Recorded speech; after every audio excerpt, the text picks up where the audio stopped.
What's going on, everybody? I am Nittany Lions. I am joined by my friend, Penn State legendary officer, we're here for our third year of the Blue White Player Show. Time is flying on us, Goon. I haven't seen you in way too long. I know. I want you to update not only the people, but also update me on what you have been doing in the meantime. Well, I just hit 32 years old now. You know, I'm very proud of myself at that milestone age. You know what I mean? So, no, just hanging back and doing all the radio shows up here. We're on 98.7 Fox. Well, I'm here live right now anyway. Me and Iron do our shows twice a week. Got a couple things going with the some viewing parties we'll talk about later in the year with USC and Wisconsin. Got those in the works and some Letterman stuff. I mean, I got 25 days until my 30-year reunion with my 94 Rose Bowl team. Yeah. Wow, that's coming up right around the corner. You should know the amount of guys texting. Hey, we're going to a hotel room? Like, you're about 9 months too late. No, sorry, I don't know what to do. But yeah, doing all that stuff, you know. Got a new dog. Yeah, we'll see the new one this year. I'm looking forward to it. For those who don't know back home, there is not a man on the planet who throws a better tailgate than Keith Goon. I have thoroughly enjoyed being a retired player now and having the privilege and the honor of joining you more than a few times at this point. It'll be a good time. Another thing I want to say, we don't have him here today. There will be another contributing member to the show, my guy, Landon Tangwall, who most of you do know, former Penn State offensive lineman. I used to dominate him daily in inside run, and now he's following my footsteps to become a broadcaster. So I'm excited to have my guy here. I give him a hard time because he still gives me a hard time about my mohawk. I tell him, I'm going to let it rock out for now until I have to admit. And finally, that mohawk's not going anywhere for quite a while. It's a staple at this point, dude. I got to let it go because eventually I'm not going to be able to do this anymore. I'm going to have to cut it all off. So we'll deal with that when the time comes. I've got some balding in my family. My dad's dealing with it pretty bad right now. He won't admit it, Dad. If you're watching this, I'm sorry to say that publicly, but it's coming. It's just a matter of time. Yeah, so I'm trying to soak it all up while I can, but that's not important. We're not here to talk about that. I'm just staying busy. I'm trying to be like Goon every day. I'm doing the Lions Den again this year, second year of that. New co-host this year, Devon Elise, which has been a ton of fun. We've got another episode coming today. Just staying busy, man. Talking Penn State football, still doing Limitless NIL along with the Clipper brothers and trying to make an impact there. But honestly, I've just been sitting around waiting for Penn State football to get back going. We finally got a taste of that on Saturday. Massive W against West Virginia on the road in a hostile environment, a team that, again, we wanted to see what they were really about and if they could go into a hostile environment and play at a high level. But before we get into that, Goon, I want to hear your opinion on how the Penn State offense specifically looked on Saturday's game. I mean, I'm not going to lie to you. I was ecstatic. I mean, Kodo Method coming in here, it was my biggest thing was always like we were always trying to like force round hole in a square pegs. And I think that Kodo Method is the kind of guy who's going to come in and look and see what he has, and he designs the offense around it. You know, you have a real good offensive line who were rather large bunch of fellas, and we have a pretty damn good running game, no doubt. So the biggest fan of the run game is play action pass. Yep. So you have the threat of running the ball down people's throats, and it just opens up the play action pass so much. And you could watch that guy, our guy running for miles around Malone last week on Saturday watching that game. I don't want to say it, but think of Cowboys a couple of years ago with Dak Prescott, CeeDee Lamb, and you know, with the play action pass, with Zeke in the backfield, the threat of Zeke being back there just brings the safeties in because they gotta man up and have to get up there to make that play, and then all of a sudden you got a guy running down the field alone. So Kodo did a great job with the offense. I thought the offensive line played absolutely fantastic. I can't wait to get Dawk on here because I never actually ever had to do what those guys have done. You have, with that big delay in between games and stuff like that. Yeah, Michigan State. And I want to see because there's definitely. I think that James is a very good learner, and then you know he went through something one time, and that was at Michigan State, and that was it was hot. It was a small locker room. They had no food. They had no water. They had nothing like that. It was like, hey, we got to take care of this. And then having the weather predictions going into that game this past week, I was told that they were loading water. They were loading little snacks and stuff like that because I was talking about it on a radio show. It's not like West Virginia is going to come in the locker room like, hey, we're going to go to a Pizza Hut right now. Yeah, What do you guys want? You You guys want some Chick-fil-A or anything? What do you need? Or they come back and they have 500 Taco Bell soft taco shells for you. Yeah, good luck. Yeah. I mean, you bring up a good point, though. I don't think Franklin's the type of guy to be fooled twice by a situation. So, although it was 7 years ago. Tell me, how did they handle it? You were there. So, it was right before I went. But I remember hearing stories about it, people being in the locker room without the appropriate water. That locker room's smaller than this room right here. I mean, 75 guys dressed. We'll have Nick Dawkins on, who obviously experienced the locker room in West Virginia. We'll talk about what that experience was. But from everything I've got, that is not a very big locker room. It's not like you're at home and you have the luxury of having a beautiful locker room that you had at Beaver Stadium. It's a completely different experience on the road. When I see pictures, Mark Brennan's, Gracie Brennan's doing said time to put pictures out. These guys were like lounging out there at the tailgate party. Yeah, they're just hanging out. You can tell they were T-shirts on, their feet are up, and their lounge chairs and stuff like off, shoulder pads off. I mean, it was a long break though. And again, to sit down and be stagnant for 2.5 hours plus, and then have to get back and play a game. One thing that I will say I appreciate about that offense is it didn't take many time to get going. Nick Singleton was ready. The offensive line was ready. And when you look at the offense as a whole, there were so many questions with Koto Nicky coming in as a new coordinator. Questions about how Drew Aller would be in his development going into this year with the new offensive coordinator. One thing that really helped him again was that offensive line play. In O-line, they lost Olu Fashion, lose Hunter Norzan, lose Caden Wallace. And all three of those spots were filled at a high level. And the last thing I'll say is we know about the Nick Singletons and we know about the Trey Wallaces on that football team, but the overall culture of that offense, there was a different feel with the way they played the game. From the jump, you could see the talking that was happening, the offense was doing, the conferences they played with. You could tell that is a unit that truly believes that they're underrated and underappreciated right now, and they're hungry to go prove that they can be impactful and help this team get to that next level that they've talked about for so long. Having played on the best offense in Penn State history in the 94 team, we had that swag. And that was just a cocky, you're not going to do anything to us. There's nothing you can do to stop us. Yeah. And I noticed that on Saturday. Yeah, it was apparent. I mean, I don't know if that's Koto Nicky coming in here or just guys that. Well, that's my thing. Nick here, he's a fifth-year guy, so he's been around the block a few times. Nick is getting old, man. He's the guy who is a culture driver. You'll notice he's going. We'll get Nick on here in a moment so he can defend himself. But you bring up a good point. You got the Nick Dawkins on the team. You got the Tyler Warren on the team. Guys who have been there for long enough and truly are culture drivers in their respective rooms to the offense as a whole. And it was fun to watch. And I do want to kind of shift gears here before we bring Nick on, because I'm sure we're going to talk a lot about the offense and what they did, but the defensive side of the ball. We got to talk about guys like Tony Rojas, who was playing at a high level. The linebacker depth was a lot of fun for me to watch. Kobe King's flashing. A guy like Tyler Elston coming in there, big third down stop out of Tyler Elston. The culture of that unit as a whole is high level. And again, they replaced probably the best defensive coordinator in college football, Manny Diaz, and bring in Tom Allen. What did out of the defense that was inspiring to you? Tom Allen looks like a mad scientist. He does. I mean, with those glasses and stuff like that, you're just like, what is this dude doing, man? It looks like he's concocting something. He got like chemistry set in his office type of thing. Dude, you knew it. He's been around the block a few times, and can you imagine? Put yourself in his shoes.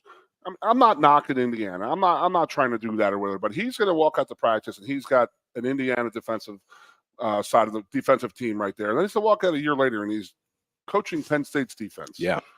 And he's got about 11 5-star. I don't think a 5-star's ever gone to Indiana. He's got how many guys out there who are just absolute studs? No doubt. Just amazing players. I mean, you got to think that he's like, whoa.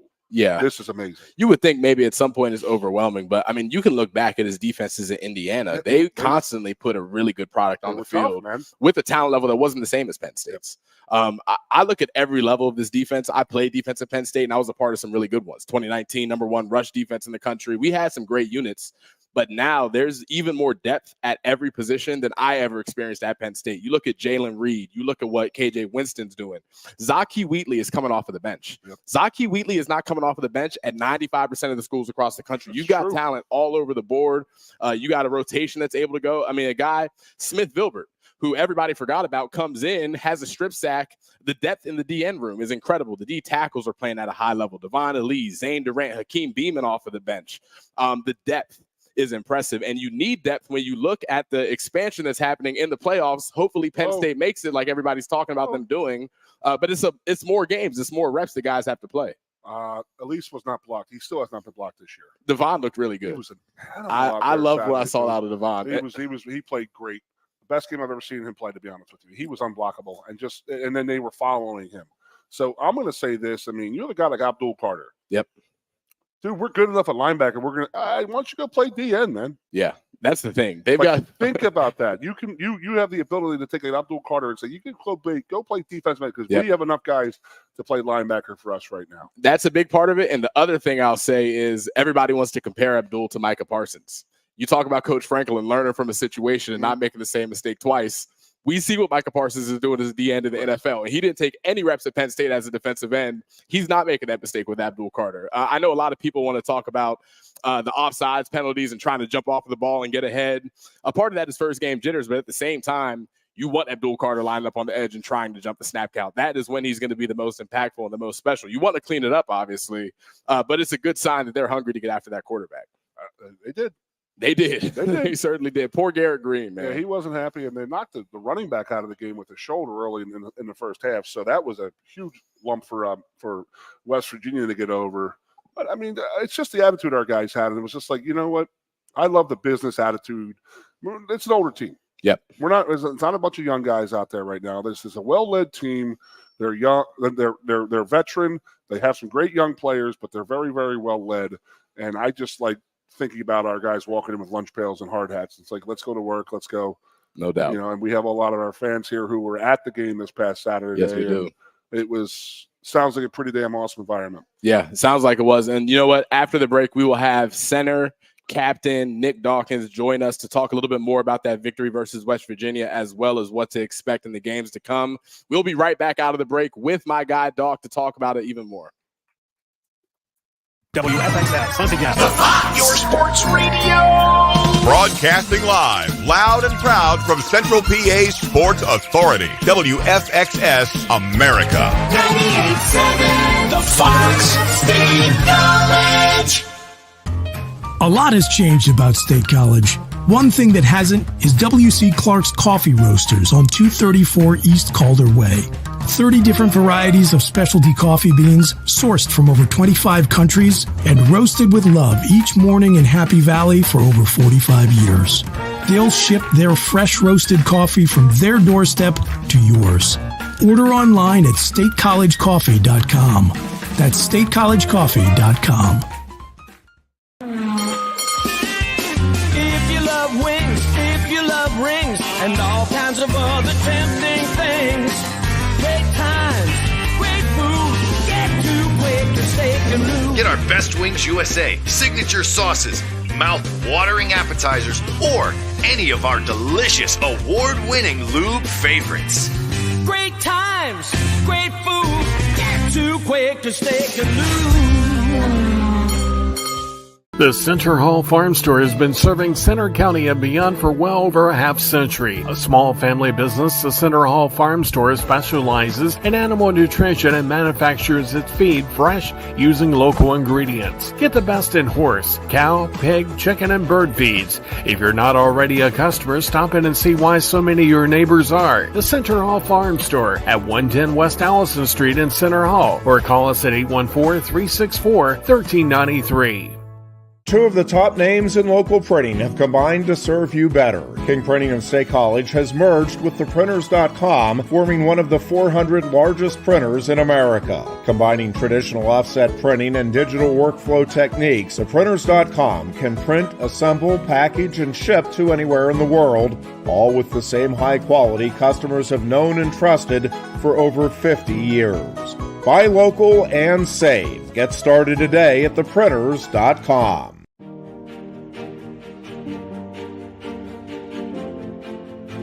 Lusk & Associates Sotheby's International Realty is a proud sponsor of the Blue and White Players Show.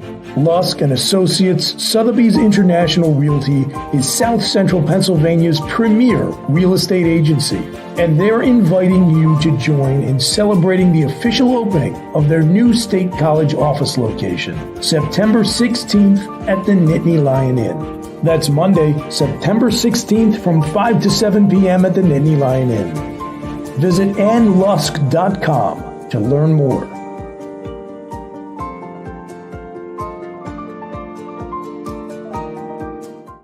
Timber Kids savings account, you can start to save money, earn prizes, and teach your kids the value of savings. It's easy as 1, 2, 3. Building futures is what we do at TFCU. You really need to belong to a credit union. You belong at TFCU, Timberland Federal Credit Union, a credit union you can grow with. You're tuned in to the Blue and White Players Show with Keith Goon Conlon, Aeneas Hawkins, and Landon Tengwall. Broadcasting live from the 19th hole at the Penn State Golf Courses every Monday at 6 p.m. all season long. Special thanks to this season's sponsors of the Players Show: Lusk and Associates, Sotheby's International Realty, Turner Construction, Austin and Pam Schanfelter, Chris and Lisa Heydrich, Marco Rivera, and Sherry Lane. Now back to more of the Blue and White Players Show. Ladies and gentlemen, we are back here at the Blue White Players Show. We're joined by my guy, a guy who I've known and loved for years and years. My former roommate, one of my best friends on the planet, Allentown's finest, Nick Dawkins, is in the house, ladies and gentlemen. Man, what an intro. What an intro. Made me feel like Superman out here. You are Superman in my eyes. I know, Keith and I were talking about we were talking about who we were going to bring on for our first episode. Okay. Half of you is my hero. I love your pops, man. You know that. Okay. That can be perceived in an entirely different fashion. But my guy, Nick Dawkins, is joining us. You made your first start at center for Penn State football on Saturday against West Virginia, the long-awaited. Talk to us about that experience and how much it meant to you. Yeah, I mean, going to my 5th year, just waiting, being patient. And honestly, I'm not very patient of a person. So going out through the process, grinding, working. To be honest with you, talking with my family, talking with all my loved ones and such, they were all getting nervous before the game. They were asking me, like, how are you feeling? Are you ready? This, that, and the third. And I felt nothing, to be honest. I felt like just ready for the moment. And then the second I got down and prayed right before the game, for some reason, I feel like I got hit with a wave of something, and everything just hit at once. And I think a boost of adrenaline shot through my system, and I kind of just blacked out for a little bit. And then that adrenaline shot through all the way to the first drive, and it was just go mode from there. It just felt natural. Like I think you can, when you got your first snaps, you can say, once you get that first hit out of the way, it's just football after that. I blacked out Saturday also. But yeah, that's the thing. I mean, any game you play, you're so well coached and practiced, and you are an older guy, you are a 5th-year guy, you have seen everything 3 times. And you get out there and play the game, and everything just happens in slow motion, right? Mm-hmm. Does it Absolutely. Once you get out there, and it's like you are nervous, you are this and that, but then you go out there, you hit the first person, you're like, wow, this is pretty easy. I got this. I know what I'm doing. You're not going to see anything they're going to throw at you that you haven't practiced against or actually competed against in practice. So you got a damn good D-line you're competing against for your last 5 years here. Absolutely. Just put all the players' names out there, and you're sitting there. That's just guys you've practiced against for 5 years. You were ready. Yeah, absolutely. I would say even too, my approach going to it is even with my film study, you chart down what guys, their pass rush moves are and such, but I'm not worried about what they do. I'm more worried about my technique and how I approach the game as opposed to what they do. And I think that's just a Penn State mentality. I do got one question came out of Saturday, and I have to ask a friend of mine, Chris Buchanani, asked this question, and that was Coach was talking about watching the iPads. Yeah. At half or during the delay. Mm-hmm. And that's a new rule that's allowed. Yeah. That's huge because you literally are going against this guy a half hour ago, and now you're watching film on the dude. Yeah, and even like that's halftime, but even right after the series, we're allowed to sit and watch the play. Mm-hmm. So it's cool because now you can come out and see indicators and tendencies of what they're doing, maybe giving away the rushes and twists and stuff. It's pretty cool to see, but it's also if you mess up a play and then you're just watching over and over again, like here we go, ain't no hide from film study anymore. Like they got you sit there, and your left guard's like this, like yeah, looking away. Man, come on, yeah. Well, I guess I do want to ask Doc, just how important and how crucial has it been to be able to have that immediate feedback after coming off the field? How impactful is that to the viewer back home who may not know? Yeah, it's so important. I'm telling you, like one big thing with being a player, especially at an elite level, is you have to pick up on little things that other teams do. And those tendencies are huge. Maybe a guy puts his right leg up every time he's twisting inside. If you can pick it up during a game, that basically gives away all of your pass rush and third down moves. And if you can call a protection to that, then it gives Drew maybe a second or 2 seconds more, and we can hit big shots down the field. So being able to pick that up right on the sideline, and as a credit to our coaches and to our guys and how they attack film study and such, when you're able to do that, it just gives us such an advantage. I was going to say, what if you had a guy on the sideline telling you it was a pass or a run? But we're not allowed to do that anymore. Somebody screwed that up for everybody. No, but I mean, the game is easy once you get out there and playing, and you get beat by a guy. You get beat. You know what his best move is, and you're going to compete against that.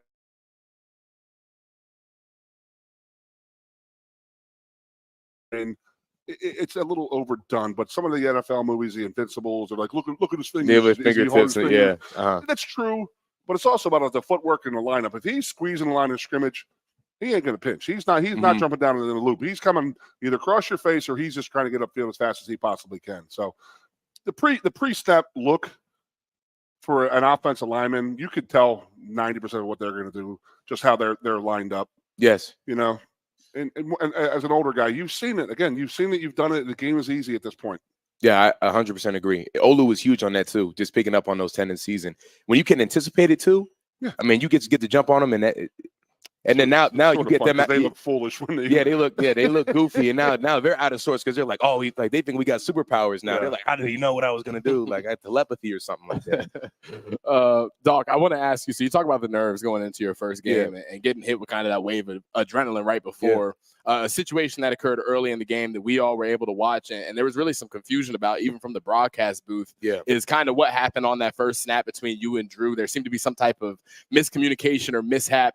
I want you firsthand experience of what you were saying. I see you turn around and immediately you start spazzing. I haven't seen you yell like that since I stole your orange juice back at the yard at Old State. Yeah, thank you. I want to admit that when it happened, you kept it quiet for 3 years. So let me address this situation too while we're at it. Okay, so when we during that arcadence, when we go into a loud environment, what tends to be a resounding sound is the clap. So the echo of the clap is easier to hear. So our cadence was the clap. One of the safeties clapped twice, which was our cadence. So I snapped the ball on the clap, which is illegal and is it a penalty. So when that happened, me and Drew were telling the referee, yo, this guy clapped, review it. But you cannot review for a penalty. You can review for like ball location and such like that. So they were just like, all right, we'll look for it in the future, which is obviously not what you want to hear right away, especially on like your first start and stuff like that. Because now I just look like a goofball. I just snapped it. I look like I'm nervous or something like that. I was not nervous. But what happened? But I heard the safety clap twice, and that was our cadence. What happened is the ball don't lie. Yeah, and we got the ball back. The next play. Yes. Ball doesn't lie. Absolutely. Right, ball don't lie. That's all that is. Absolutely. Yeah, and you responded at a high level. You played well all game long in your first start. So I guess my question is, what did it take to mentally bounce back to that next play? I know Coach Franklin talks about a 6-second mentality, and sometimes that's easier said than done. So what do you attribute that to? I mean, one, I knew it wasn't my fault. But so that's fair enough. That's a little, even if it was, I convinced myself at that point that it wasn't. So we were on to that. It wasn't your fault. Who knows what happened, right? But the reality is, like, why would I let something as small as that affect what we have going on for a whole game? I mean, it's a long game. This isn't boxing. You don't just knock somebody out and then it's over. You have 4 quarters to play football. So I was like, all right, well, we'll just take this rage and aggression that maybe I'm feeling, and I'm just going to take it out on the man in front of me, put him in the ground where he's supposed to be at. So just taking every play one snap at a time, and how can I attack the man in front of me and make sure he doesn't want to line up against me again? That was a really good answer, and it was really well delivered, by the way. That was impressive. Nick Dawkins, great center. He's trying to kiss you up a little bit with the orange juice. No, man. Yeah, just know. That orange juice was good. To be dealt with. Oh, it was good, too. I don't apologize. Yeah, absolutely. Yeah. All right, so I got to know. I mean, we're in 2 different offensive coordinators right now. You're probably on your 3rd one in your 5th year here. Yes, maybe sir. your 4th. My 3rd. What has Kotelnicki brought to this team? Day one to what was he like on Saturday? I mean, everybody changes. I mean, you could be the greatest coach in the world, but if you can't handle the pressure on Saturday, beat it. Yeah, I would say confidence is the biggest thing. You can see it in how he walks, how he talks, and even how he dresses. The man can dress. I'll tell you that. The guy. I haven't seen sleeves on the guy one time in practice. The guy can put it on. I'm telling you, he's Mr. Put It On. The guy can dress pretty well, and he's so confident. Practice or like going on. Like just okay, like like there's practice wear, but we have meetings, like sneakers and stuff like that. Yeah, but like even like when we have like meetings and stuff like that, my man has like a 2-piece suit on. Man, he got some essentials on. He's with the times. He's hip. He's hip. I see him at practice. He's got sleeveless shirts on. It looks like he's ready to drive an 18-wheeler down the road. Practice is only for a couple hours, man. That's only part of the day. Like you got to shower and put another fit on. You know what I mean? I know that people on the radio can't hear, but I mean, I know you're sitting here in your birthday suit, but he wears like 2-piece suits and stuff like that. We're on YouTube TV, so we are. I am just really white. I apologize. I haven't been in the sun in a while. My birthday suit is on. But to answer your question, though, confidence, and I think that goes with how confident he is in us and how he plays to like our strengths. And you know, if a guy's making plays, get the ball in his hand. And I think that's something we kind of neglected before. And I would say how he teaches. I mean, everybody knows why we do things. Now, you can block inside zone and know you have to block this guy, but why are you doing it? What's the intent of the play? What's the running back landmark? Where are we trying to hit? What's the read? What's the RPO? And I think that we know these things. It's easier to like block and get your hat on the right side of the ball so we can hit explosives. You know as well as I do, 100% of offensive line play is confidence. Yes. Right? You know you can if you know you can make that play and you go out there and you start blocking, and your confidence builds. And the game gets so much easier when that happens. And I think that, well, I know the one I played. I mean, this is obviously you're minus 20. Yeah, you know? But we had a swagger. It's about an offensive swagger. And I see Nick come in here, and he is so good at what he has done at Kansas. And then he had played against West Virginia. He knew everything they were going to throw at him. You know, so he's done the Big Ten. The Big 12. So we went through that, but I'm interested to see how he is going to.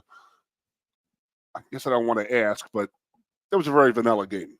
Okay, I don't think you guys really put a lot out there offensively. That you just played a very vanilla offense and just pounded it and did the little things so well. Yeah, and then you had all those big plays. Yeah, but the running game opens up so much. I mean, you want to talk about that? I mean, yeah, you get those linebackers take one step because you got Allen coming at you. You know, you got one step, and all of a sudden you got a tight end down the middle of the field, as we saw late in that game. Yes, sir. It's fun. The game it gets real easy when you got great players around you, and they're well coached, and everybody's confident in what they're doing. Man, they had to defend that option too, and I think people saw. We went to a 2-quarterback set early in the game, and often too. We went to it a couple times, and now you have to play off of Bo Prabula, who, if you add him running, that's basically 11-11 football because you're the running back blocking for him. Yeah, and that's usually an unaccounted for man as a quarterback when he's carrying out a fake or something like that. And we run the option game. It's so tough that we run an outside zone with an option. That's just another like tassel that the defense has to prepare for. That, you know, typically you don't have to prepare for whatever offenses. Showed a little bit of it. Just a little bit. Just to make them worried and say, okay. Yeah. Because I'm looking at Bowling Green, Kent State, Illinois. They're already going back and looking at Kansas tape right now and trying to figure out what he has done in the past. And again, looking forward to it. Just going to be a great season right now. You sold me, man. You played a great game the other day. I got to give you that, bro. Thank you. You waited your time for it too. Yes, sir. That's what I really appreciate is how it is so easy for a guy like you, who was a 4-star type of guy, who is a starter. You should have been starting. They should have, but the guy in front of you was pretty damn good. But you know what? You didn't run away and go hit the transfer portal. I'm leaving. I'm going to take my ball. I'm going to go home. You stayed through here, and it paid off for you. It's going to be a heck of a season for you. Thank you. And on that note, I want to ask you, Doc. So you're a guy, like he said, that waited his turn. And I'm sure there were highs of that and there were lows of that. And there were times where maybe you didn't want to stick around and fight through it, but you ultimately did. In hindsight, what do you think was the biggest benefit of taking that time, learning, going through the adversity to where you are today? Yeah, I would say the biggest thing is just understanding why I do the things I do and my commitment. I think the biggest piece of it, like you said, there's highs and lows to it. But I gave my mom and I gave Coach Franklin my word that I would be here for 4 to 5 years, that I would earn a degree from here. I earned a master's degree from Penn State. I think when you're around this facility, when you're around this area, around this city, around these people, around these fans, and you see how much they delve into it, how much passion there is for this program, how much passion there is for this university, you can't walk away from something like that, especially when I myself have invested so much time. I'll say even before the season, I sat down at my dad's grave and told him that I would play here. I would be a guy here. I would help just invest so much into this program as it's done for me. And I've changed so much as a man, just being around my teammates, being around these people. And it would be a dang shame for me to walk away from something that so much time has been put into when it's right there. There's a quote I see. So they muddy the water so you think it's deeper, but it's always right there. And I told myself I would play here. I knew I was going to play here. And I put so much action and intentionality and spoke into existence, and I knew it was going to happen. So why would I walk away from something that I knew was going to happen? Doc, you get me fired up every time, brother. I'm ready.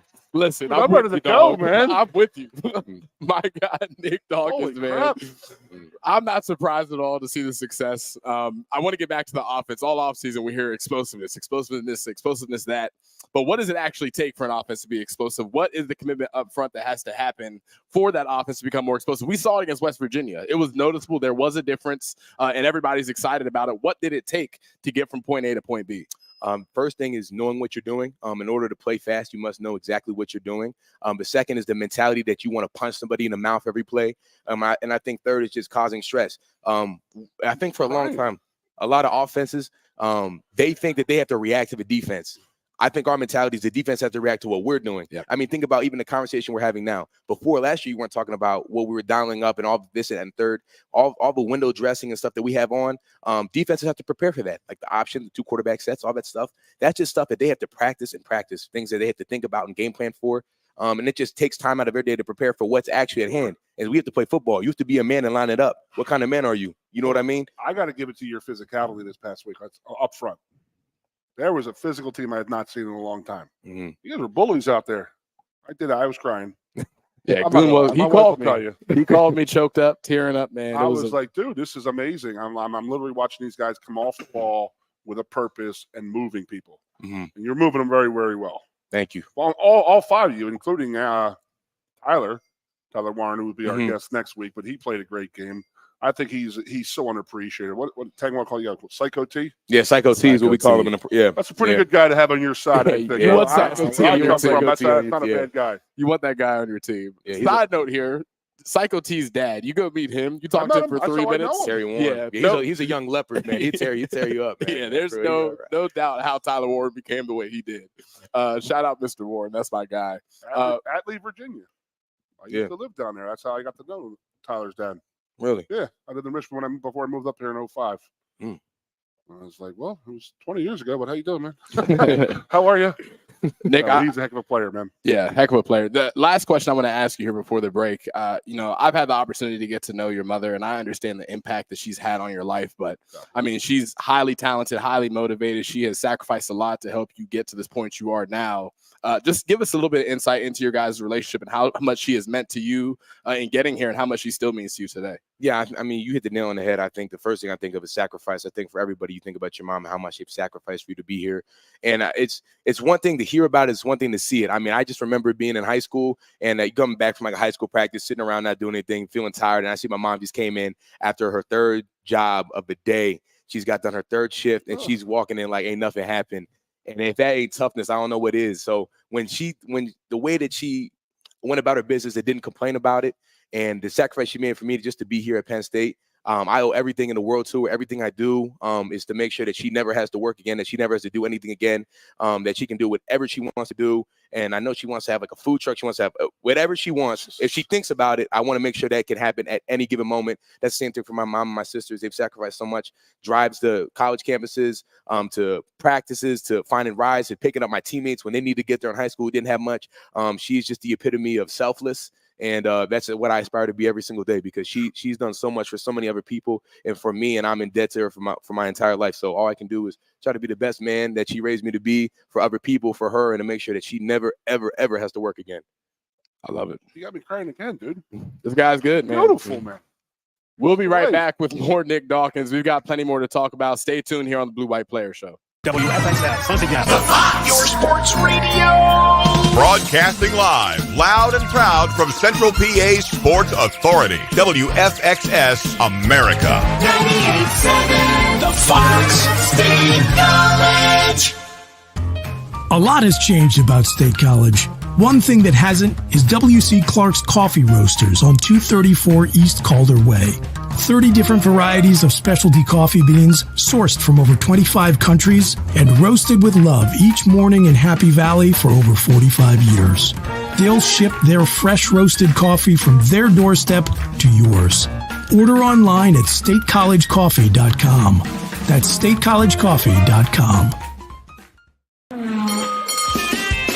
If you love wings, if you love rings, and all kinds of other tempting things, great times, great food, get to Quaker Steak and Lube. Get our Best Wings USA, signature sauces, mouth-watering appetizers, or any of our delicious award-winning lube favorites. Great times, great food, get to Quaker Steak and Lube.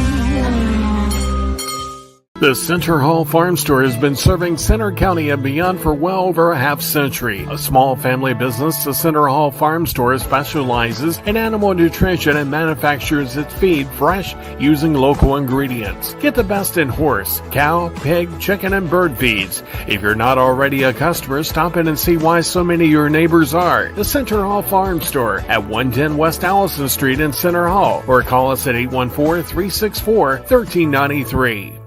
Two of the top names in local printing have combined to serve you better. King Printing and State College has merged with theprinters.com, forming one of the 400 largest printers in America. Combining traditional offset printing and digital workflow techniques, theprinters.com can print, assemble, package, and ship to anywhere in the world, all with the same high quality customers have known and trusted for over 50 years. Buy local and save. Get started today at theprinters.com.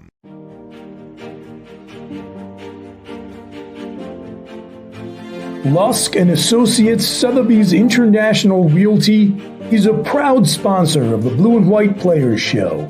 Lusk and Associates Sotheby's International Realty is South Central Pennsylvania's premier real estate agency, and they're inviting you to join in celebrating the official opening of their new State College office location, September 16th at the Nittany Lions Inn. That's Monday, September 16th from 5 to 7 p.m. at the Nittany Lions Inn. Visit annlusk.com to learn more.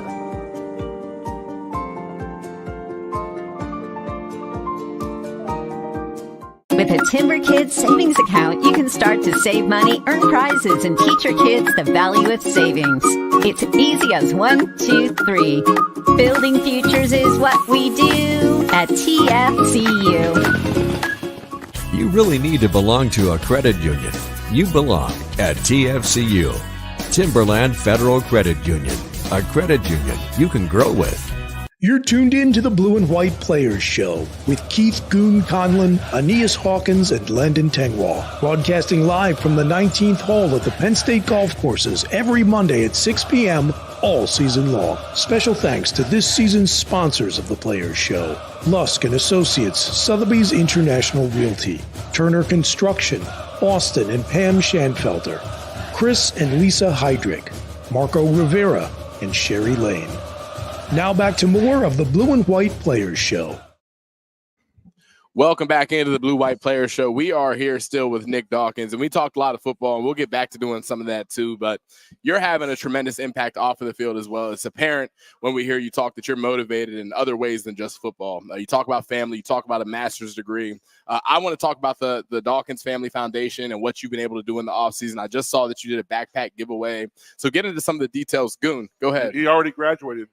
Already, He's yeah, already done it once. Yeah, I'm on my He's master's on now. the master's, just to clarify. Yes. Get into a little bit of what you're doing off the field and why it's so important to you, Nick.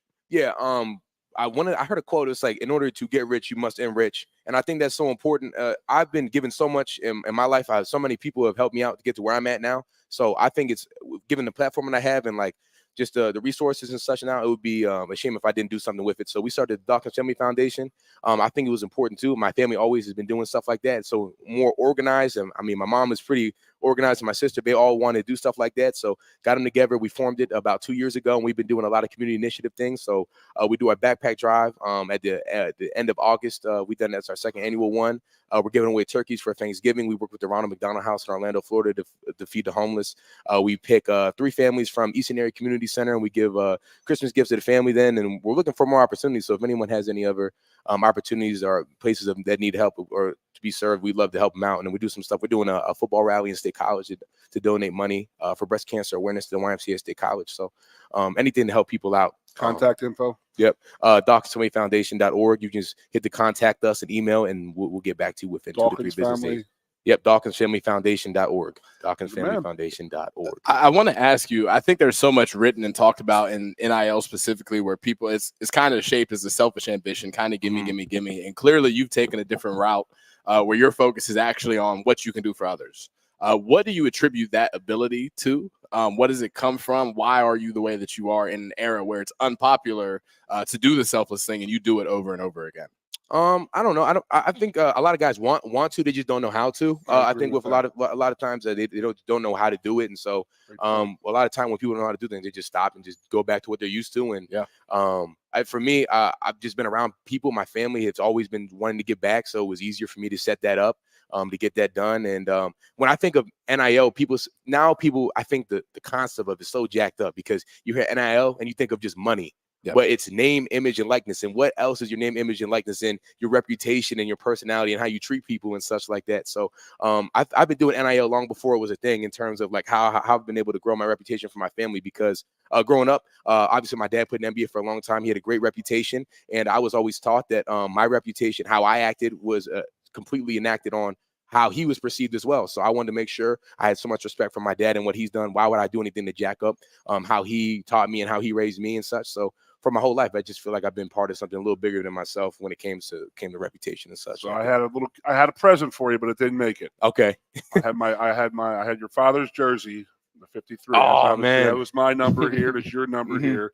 I was going to pull it off here, but they couldn't find a 7X. Oh, man. Yeah. They had it. They had it. 7X. They didn't have a 7X tall. I don't know how they don't have. You know that what I mean? size. I was a little upset because I was just going to pull it off here and wear like the NBA basketball X pants, the ones that sit down. Yeah, rip them well, off, you'll like, have to make stretch sure to up, do you know that what I mean? still. Yeah, I'm fired up for that. Yeah, still do that. I don't know how they didn't have a 7X. That's a common size. Everybody wears common 7X now. Everyone has a Mitchell 7X. Ness is missing out on a lot of people. I don't You're a understand. subset of Americans. Well, I mean, I told you this story 3 years ago, but first basketball game I went to when I was like a little kid, and I'm watching your dad on the court, and that was my freaking hero, dude. I could not believe the size of him doing what he was doing and how physical the game was. And I was like, and I always loved the number 53. I have my older brothers wore it in high school. I wore it here. Now you wear it. Yes, sir. But he was my guy because he wore it. So I loved your pops, man. I love talking about it. I loved watching him play, and you definitely got his gregariousness. It's awesome, dude. It's I appreciate fun talking that, to you. You are an excellent, fun interview. I mean, I'm not ready to have a drink and have dinner on the side over here. You could take the show over, bro. No, never. No doubt. Well, Doc, I'll ask you this too. You know, I had your mother, by the way. Sorry, I didn't mean to jump Thank in. you. Like Shout that. out, Miss James. Your mother No deserves doubt. a lot of credit for how you were raised. Thank you so much. I want to ask. I'm going to get into it a little bit more, Doc. I had a father who played professional sports as well, and I look up to him a lot as well. I want you to kind of tell the viewers how much it means to you. Again, you talk about legacy and upholding what he had already started, and something that you benefit now. Go ahead. Well, let's talk about Aeneas showboating in 7th grade. In 7th And grade. when you got in the car, what does your pops do to you? Oh, yeah, when I celebrated, yeah. I got a quick jab. I got jabbed. The football game was the last hit I took that day. And that was the last time I celebrated after making a play. That was it.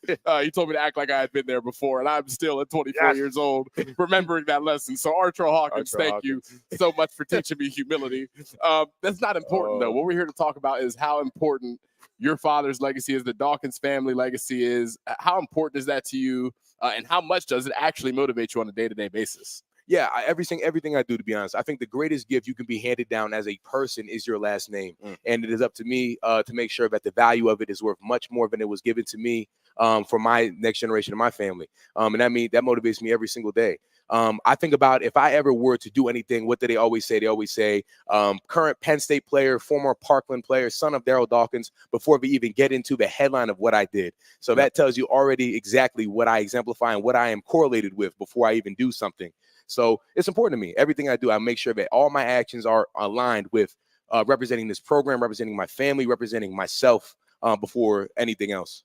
And I think when you talk about your dad too, the expectations for you were so much more because your dad actually played the sport that you played. Yeah. I can compare to my dad, and he played basketball. I played football. We both played center, but he was 7 foot. I'm 6'4". I still got your dad in a fight, though. I ain't gonna. Me too. Me too. I don't count. It's true. It's so true. Absolutely. I don't care how old you are. Daddy still beat your butt. You ain't joking. It's No doubt. No doubt. Let's get into a different topic, and this is a topic that must be discussed. You're having a bit of a hair journey right now. I want to know where the origins of the hair journey began. I want to know what can we expect as Penn State football fans in the future. Okay. Is there meaning to it? Sure. Yeah. I don't know personally. Why are you Dog not is all one of my off your colors then? What color should I be? Can you raise money for the foundation? Yeah, absolutely. So that was one of the thoughts. So how it happened. So before camp. You know how camp, you kind of get into that mode where you kind of just lose your mind a little bit. Yep. And wearing the same clothes for 12 straight days. yeah, exactly. So, our camp shirts and such. So Yep. the offensive line, we're like, you know what we're By going the to way, do? my wife and all her friends were like, did you see the same clothes for 12 Yep, days? yeah, I'm we're the like, same exact "Ah, clothes for 12 days straight. Camp shirts. That's how we camp get down. shirt, camp pants. So flip-flops. we, as the offensive line, decided we were all going to shave off our facial hair. So we shaved off our 6 p.m. shadow and whatever you call this on my face. Yep, gone. And then myself, Tyler Elson, and Dom DeLuca decided, and a couple of freshmen offensive line decided, you know what, let's buzz our hair too. So I buzzed my hair, and I'm like, you know what, maybe we should just dye it. So we dyed it blonde, and then Elson and his girlfriend, they painted a helmet stripe on his head. So he had a permanent Penn State helmet stripe. So even if he took off his helmet, that stripe was always going to be there. He earned that. And he earned that stripe. he earned I that love stripe. that. And my girlfriend and I decided that we were going to do leopard print on my hair, cheetah print on my hair. And I got called Dennis Rodman maybe 100 million times by everybody. And then from there we went to blonde, then we went to blue. And now I think we're gonna go pink or something. Pink. I don't know. I think what I'm gonna do be bald in about a year with all these different like concoctions you got going on. I don't know. I think I'm just built different. I don't think I have to worry about that. Yeah, We'll go to Turkey and get a hair transplant and just start over again. You know what I mean? We're Make the an new age of NIL America. deal. You get an NIL You better get a 4-year contract in the NFL before you go to Turkey. Before I go to Turkey. But I great idea. So what I was thinking was some of the kids in our mentorship program, I was thinking about having them maybe design some things I can put in my hair. Like some designs to put in there, and then I think for October I'm gonna go just keep it pink for breast cancer awareness. That's awesome. And then for the whiteout game, I think I'm gonna dye everything white. You said for the whiteout game you're gonna dye I'm white. gonna dye my hair like pure white and my facial hair white and everything for the facial whiteout hair too game. is another step. That's a whole different realm we're talking about. For the whiteout Can we get a game. black stripe on the pink? We can For the do original Penn for the State original Penn colors. State colors. We absolutely can do that. We can do whatever. I don't care. It doesn't matter. To me, it's just hair. It will grow back. And if it doesn't grow back, then we'll get something to make it grow back. So I got to tell you, I am the old school part of the old school, new school, same school thing. Mm-hmm. So my first day of freshman class at Penn State, not class, but camp, this is when it was not cool for brothers to be bald. Okay. But Jordan still had hair when I was here. Okay. You know what I mean? Yeah. And then, Johnny comes in and he got the Sean Kemp slope. Oh, going, all yeah, this yeah, and all yeah. that. Okay. There's like 3 brothers on my team whose hair never grew back. They shaved us all. That was it. So that was like their hazing thing. They butchered us all down. I look like Gomer Pyle from Full Metal Jacket. I was like, and we all have our student IDs, and we're all sitting there. We're all bald as heck. Joe was furious, and I was just like, I took a bald. I said, give me a mohawk like this. So, you know what? I did it once, and I had it for a day. Then I was like, all right, get rid of it. But that was the brothers were very, very upset back in the day. I mean, when they shaved us down. And it didn't come back. Yeah. I want to ask you, Goon, you bring up the old school thing, and there's so much of a narrative now around the new school Penn State football player. But after talking to Nick Dawkins, he would fit in with that 94 team, wouldn't he? Oh my God, yes. Yeah, Nick Dawkins, like we loved any era. You're generational, Nick. We know that about you. I love to hear that. Thank you so what much. I love, no one has to say a damn thing before a game. There's no like rah. There's no jumping around. It's just business. Just business. Just walk in there with your hard hat and a lunch pail. That's all you gotta do. Just gotta walk in there and be like, hey, let's go. I don't need all that. We always say before every game, man. If your mom is still working, you don't need a motivational speech. Go do what you're supposed to do. I like every that. single time. I like that. Mom's still working, jobs not My mom finished. just had to look at me. She didn't have to be working. You knew, man. Okay, I'm sorry. Doc, you had a 17-hour halftime this week. That's what I want to talk about. I need some insight into what it's like to sit around for 2.5 hours, then to have to put your shoulder pads back on and go back to work after a long hiatus. What did you do to pass the time? Yeah. Can you give us a little bit of insight to that experience, please? Yeah, so the first thing they did, Chuck Losey, our strength coach, came out and he told us that every time there's a lightning strike in the area, they would add 30 minutes onto the clock for the delay. Correct. So he told us that. Said, all right, so we had 30 minutes, and he came back in 5 minutes later. 7 miles. Yes. Around the stadium. That's the There's a lightning strike within 7 miles of the stadium. Another half hour. Yes. So he said that, and then 2 minutes later, he's like, all right, there's another 30 minutes, then another 30 minutes. And so they brought out the iPads, and we essentially watched the entire first half of the game. And the coaches graded it out already. So they graded the first half of the game. So I already knew what my grade was looking like before the game. I'm like, I got to maybe play a little better, a better grade by the end of the game. And then after we got done, we still had like an hour. So we're just hanging out. So they opened it, like in the tunnel, they started putting chairs out there so you get some fresh air. Because the away locker rooms, I don't know if people know, the away locker rooms are horrible. Yeah, they're horrible. They're condensed. Including hours. Yeah, ours is bad Floating too. hours. It's supposed to be. You're not supposed to be. It's not supposed to be Not comfortable for you. You don't want to give anyone an advantage and such like that. But it was condensed. It was hot in there, so we started sitting in the tunnels, and I was sitting there with Anthony Donko. We were talking to Pat Kraft and Drew Shell. We were talking. We're like, hey, if we put 45 on him, you think we could stop on the way back at Dairy Queen and get blizzards for everybody? But he agreed. He said he would do it if we got the 45. He just got a $2 million. Yeah, so he's got blizzard money. So, he's got blizzard money. He's got blizzard money. Busload blizzard money. So we were just passing the time talking with everybody. And it was awesome. Classic offensive lineman. And Pat gravitates towards that. Pat played linebacker, but Pat he's a guy. He's a dude. He's a dude. He's a dude. He's a football guy. He wants to sit over there with the offensive line. He wants to go talk to the linebackers. Grunt and stuff like that. You guys just sit there and want to play cornhole. Yeah, you eat some cheeseburgers and hot dogs, and we were eating chicken sandwich. They had Panera chicken sandwiches and stuff. Okay, like that. I think that you weren't here. You were over there with your girl. We were talking about how Michigan State, how he probably learned his lesson at Michigan State, and you don't know that.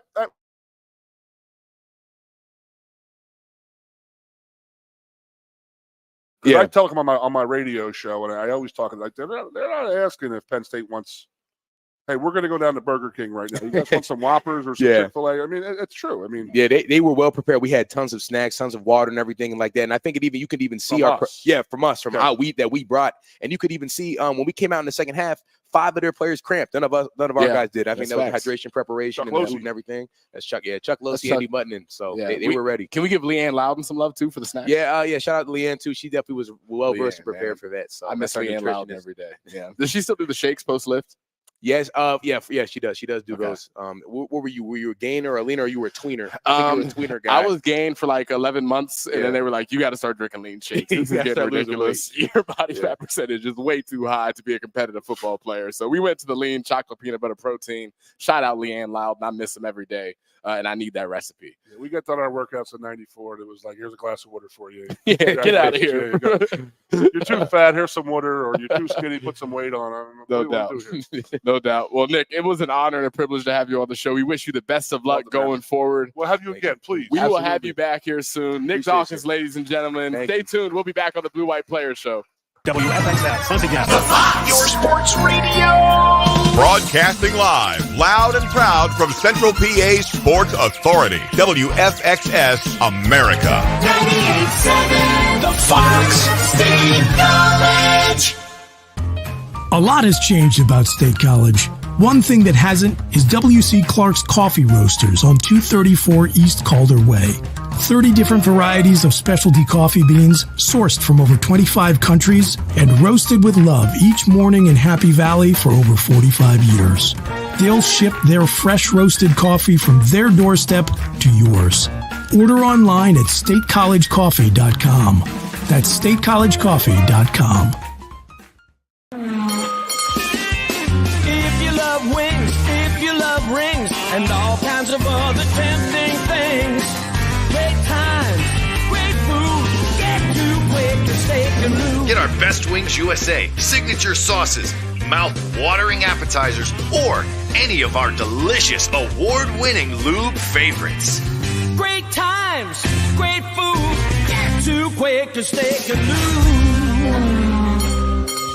The Center Hall Farm Store has been serving Center County and beyond for well over a half century. A small family business, the Center Hall Farm Store specializes in animal nutrition and manufactures its feed fresh using local ingredients. Get the best in horse, cow, pig, chicken, and bird feeds. If you're not already a customer, stop in and see why so many of your neighbors are. The Center Hall Farm Store at 110 West Allison Street in Center Hall, or call us at 814-364-1393. 2 of the top names in local printing have combined to serve you better. King Printing of State College has merged with theprinters.com, forming one of the 400 largest printers in America. Combining traditional offset printing and digital workflow techniques, theprinters.com can print, assemble, package, and ship to anywhere in the world, all with the same high quality customers have known and trusted for over 50 years. Buy local and save. Get started today at theprinters.com.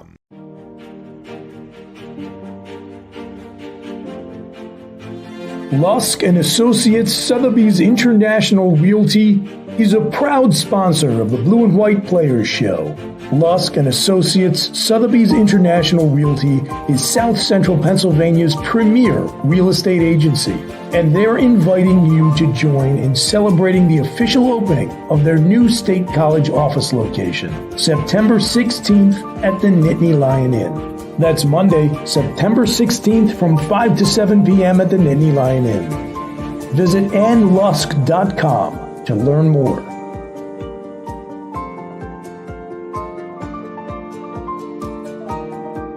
With a Timber Kids savings account, you can start to save money, earn prizes, and teach your kids the value of savings. It's easy as 1, 2, 3. Building futures is what we do at TFCU. You really need to belong to a credit union. You belong at TFCU, Timberland Federal Credit Union, a credit union you can grow with. You're tuned in to the Blue and White Players Show with Keith Goon Conlon, Aeneas Hawkins, and Landon Tengwall. Broadcasting live from the 19th hole at the Penn State Golf Courses every Monday at 6 p.m. all season long. Special thanks to this season's sponsors of the Players Show: Lusk and Associates, Sotheby's International Realty, Turner Construction, Austin and Pam Schanfelter, Chris and Lisa Heydrich, Marco Rivera, and Sherry Lane. Now back to more of the Blue and White Players Show.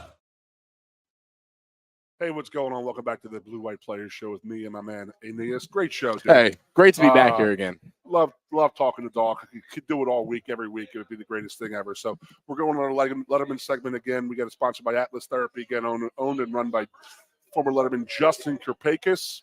So he's sponsoring us again this year, and Justin's a great guy. Love for him and thank him very much for checking us out and helping us out with the sponsorship this year. So enjoy it. It's our weekly segment called the Letterman segment. Take care.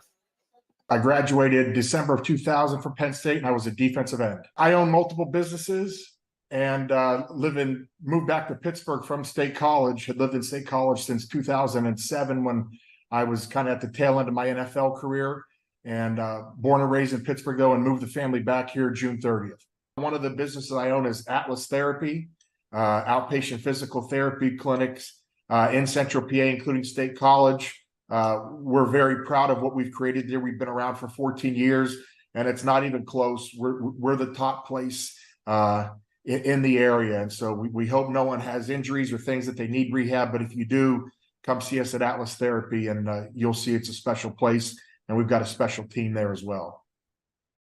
Penn State's the only place I ever wanted to go. My first memory as a human being was being on my dad's shoulders at a Penn State game. I had to have been 2 or 3 years old. And ever since that, there was a magical kind of connection where it's the only place I ever wanted to go. When I'd come up to camps, any chance we were up there, it's just where I always wanted to be. So I'd let Penn State and Coach Bradley know pretty early that that's the only place I ever wanted to go. I think by the time that they offered me after the 6th game of my senior year, I'd had 35 or so other offers from Power 5 and Division I schools. And Penn State was the only place we beat McKeesport on a Friday night in overtime. And that Saturday, I got a call from Con Bradley saying that they had a scholarship for me, and it was a pretty easy decision for me. I think the toughest thing was probably early on, got switched from middle linebacker or inside linebacker to defensive end. My dream was always to be an inside linebacker at Penn State, and then not playing as much as you think you should or you want to early on. It was actually walking out of the tunnel or running out of the tunnel as a red-shirted guy my freshman year in a Penn State uniform. So, and seeing my parents in the stands, and it was affirmation that kind of this lifelong dream had become a reality. So that's always easy for me. And it's always hard for me to talk about. You know, it's 30 some years ago, but we move on in life from the Penn State thing into bigger and better things, but it's still important, and it still was an important part of my life. Yeah, I oftentimes don't go there. There were so many great ones that that it'd be a shame to leave any of them out, and I could go on and on. I was fortunate to play with some phenomenal players that I have the utmost respect for. What I will say this, the toughest guy I played in high school against was Brandon Short, who became my teammate at Penn State. Tough question. I'll try to answer with two different answers, but quickly. So my redshirt freshman year, I was like a 235 pound D end in the Big Ten, and we played against Michigan State, and Flozell, the Hotel Adams, was their left tackle. And he was a monster. He had to outweigh me by 100 pounds, very skilled guy, had a great pro career. And I remember the first time I came on a pass rush with him and he hit me with the pass protection, a double punch.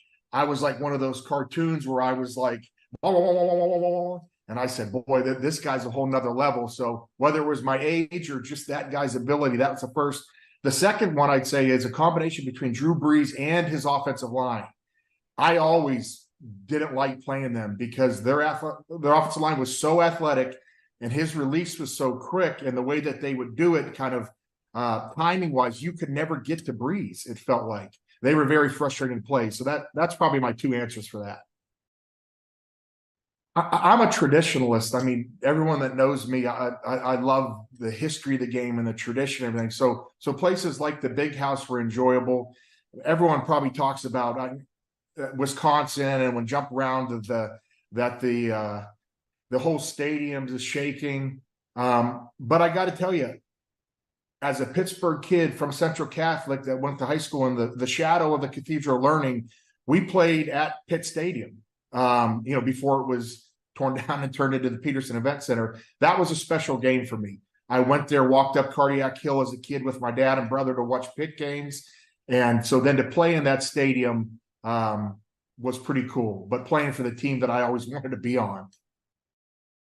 I have and always have had a devout respect for Joe. I mean, it's the only guy I ever wanted to play for in college. And he'd call me Kerpeak. So he would shorten my name.